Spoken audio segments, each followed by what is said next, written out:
سب سے پہلے تو سعید صاحب ہمیں بتائیے کہ ہڈیوں کی کمزور ہونے کی نشانیاں کون سی ہوتی ہیں اور پھر کون سی قدرتی غذائیں ہوتی ہیں جو کہ ہڈیوں کو مضبوط بنانے میں بڑی مددگار ہوتی ہیں. دودھ کے ہی سنتے آئے ہیں, اس کے علاوہ اور کون کون سی چیزیں ہیں جو آپ کی ہڈیوں کی صحت کو بڑا بہترین بناتی ہیں؟ جی ہڈیاں اصل میں پورے جسم میں ہوتی ہیں جی. اور ان کی کمزوری کی وجہ سے بہت زیادہ مسئلے ہوتے ہیں, چلنا پھرنا مشکل ہو جاتا ہے. ہڈیوں کے لیے ضروری ہوتا ہے کہ بچے کو شروع سے ہی دودھ پلایا جائے, اس میں بھی کیلشیم ہوتا ہے. تو کیلشیم جو ہے یہ ہڈیوں کی مضبوطی کے لیے بہت ضروری چیز ہے. صحیح. اس کے علاوہ غذا جو ہے اس میں بھی یہ دیکھنا چاہیے کہ ہم کون سی غذا کھا رہے ہیں. اس میں جس طرح آج کل بچے کھا رہے ہیں جنک فوڈ وغیرہ کھا رہے ہیں, ان سے جو ہے نا وہ فائدہ کوئی نہیں ہوتا, نقصان ہوتا ہے. بلکہ اچھا. ہڈیوں کی اتنی مضبوطی نہیں ہوتی ہے اور گروتھ میں بھی بہت زیادہ فرق پڑتا ہے. کیونکہ آج کل جو فیڈ ڈالی جاتی ہے مرغیوں کو, اس سے بھی یہ بڑا نقصان ہوتا ہے اور بچے جلدی جوان ہو رہے ہیں اور اس کی وجہ سے ان کے جو ہے نا بال بھی آ جاتے ہیں چہرے پہ, خاص طور پہ لڑکیوں کے, اور سسٹ وغیرہ بننا شروع ہو جاتی ہیں, جلدی وقت سے پہلے بالغ بھی ہو جاتے ہیں. تو کیلشیم اور وٹامن ڈی کی مین کمی جو ہوتی ہے نا, اس وجہ سے بھی ہڈیوں کی گروتھ جو ہے نا وہ پوری نہیں ہوتی. اور بعض لوگوں کو تو یہ ہوتا ہے کہ وہ وقت سے پہلے سمجھو بوڑھے لگنا شروع ہو جاتے ہیں. جی ہاں. جوانی میں وہ تھوڑا کبڑا پن آ جاتا ہے ان میں, ہڈیوں کی مضبوطی سے چلنا مشکل ہو جاتا ہے. صحیح. جوڑوں کی جو دردیں ہیں وہ بھی آپ کو پتہ ہے کہ مختلف قسم کی ہوتی ہیں. اس میں یورک ایسڈ جو ہے وہ عام طور پہ مین آج کل ہو رہا ہے, وہ بھی زیادہ جنک فوڈ سے اور بڑا چھوٹا گوشت کھانے سے ہوتا ہے. اچھا.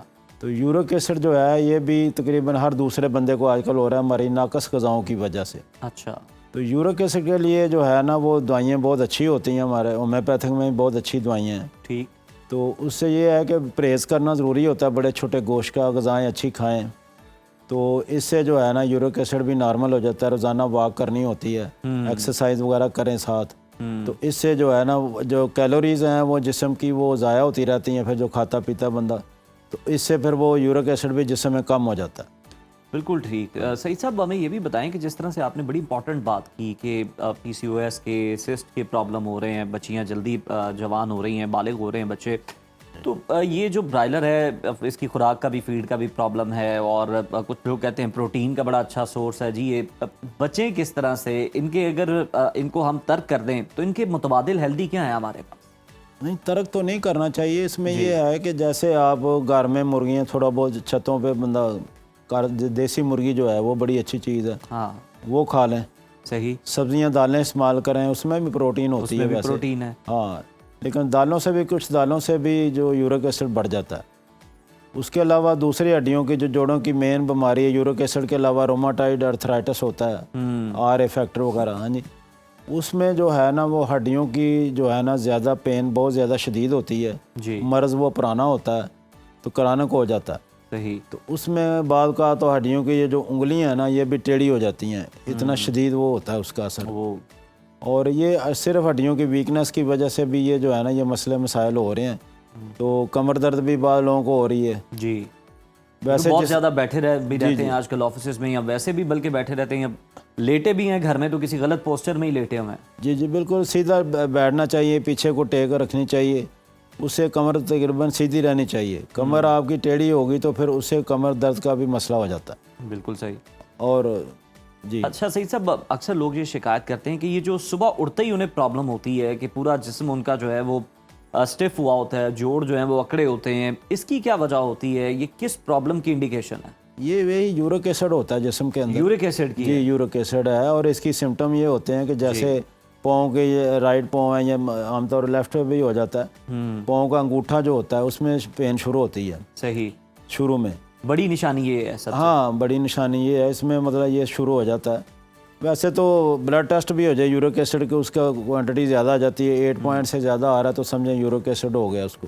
صحیح. تو یورک ایسڈ کا ٹریٹمنٹ بڑا اچھا ہے, ہمارے ہومیوپیتھک میں یہ دوائیاں پڑی ہوئی ہیں, یہ بڑا اچھا ان کا ٹریٹمنٹ ہے. جیسے یہ دوائی ہے, یہ پی ٹی کے 73 اس کو کہتے ہیں. صحیح. تو یہ 10 قطرے صبح دوپہر شام پینے ہوتے ہیں. تو اس کے ساتھ اگر یہ ملا کے R73 اس کو کہتے ہیں, یہ والی دوائی جو ہے. جی ٹھیک.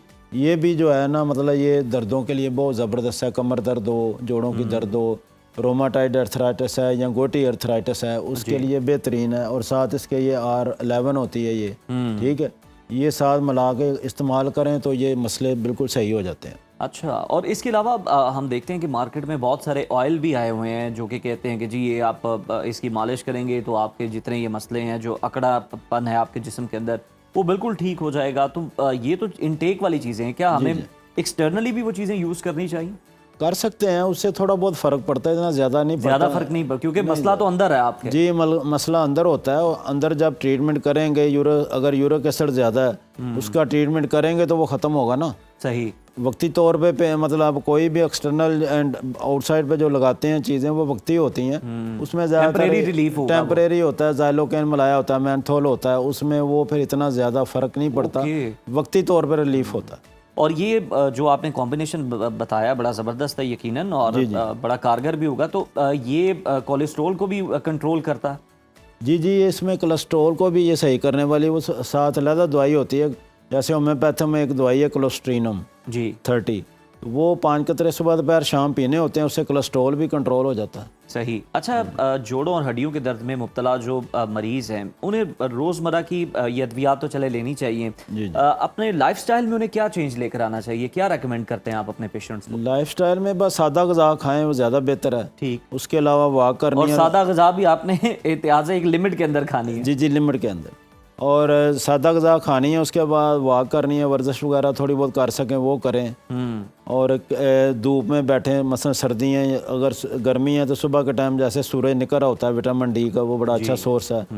بعد دھوپ میں بچوں کو بھی کہتے ہیں کہ بچوں کو بھی سردیوں میں بھی باہر دھوپ میں بیٹھ جائیں جب سورج نکل ہوتا ہے، تو وہ اس سے بھی وٹامن ڈی، کیونکہ وٹامن ڈی جو ہے انسانی جسم میں مطلب غذاؤں سے اتنا زیادہ نہیں حاصل ہوتا، تو اس کے لیے پھر اس طرح دھوپ میں بیٹھنا، یا کچھ آتے ہیں چیزیں کھانے والی ٹیبلٹ بھی آتی ہیں، جی ان سے بھی یہ چیزیں پوری ہو جاتی ہیں ویسے۔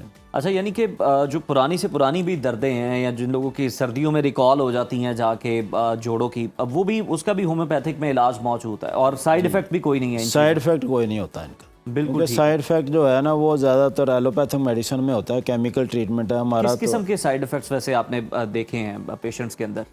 دیکھیے وہ میں بتا رہا تھا نا کہ جیسے بعض کا تو جیسے کوئی روماٹائڈ ارتھرائٹس ہے، اس کی ہڈیاں بھی ٹیڑھی ہو جاتی ہیں، چلنا پھرنا مشکل ہو جاتا ہے، چارپائی پہ پڑ جاتے ہیں وہ، تو وہ ان کا ٹریٹمنٹ تو ہے ہمارے پاس، بڑا اچھا ٹریٹمنٹ ہے، ہڈیاں بھی ٹھیک ہو جاتی ہیں، جوڑ بھی صحیح ہو جاتے ہیں، اگر کسی کا کمر کا مسئلہ ہے وہ بھی بہتر ہو جاتا ہے، چلنا پھرنا بھی شروع ہو جاتے ہیں، تو یہ ساری چیزوں کا ٹریٹمنٹ تو بہت اچھا ہے ہمارے ہومیوپیتھک میں۔ بالکل ٹھیک، بہت شکریہ ڈاکٹر سعید صاحب آپ کے وقت کا۔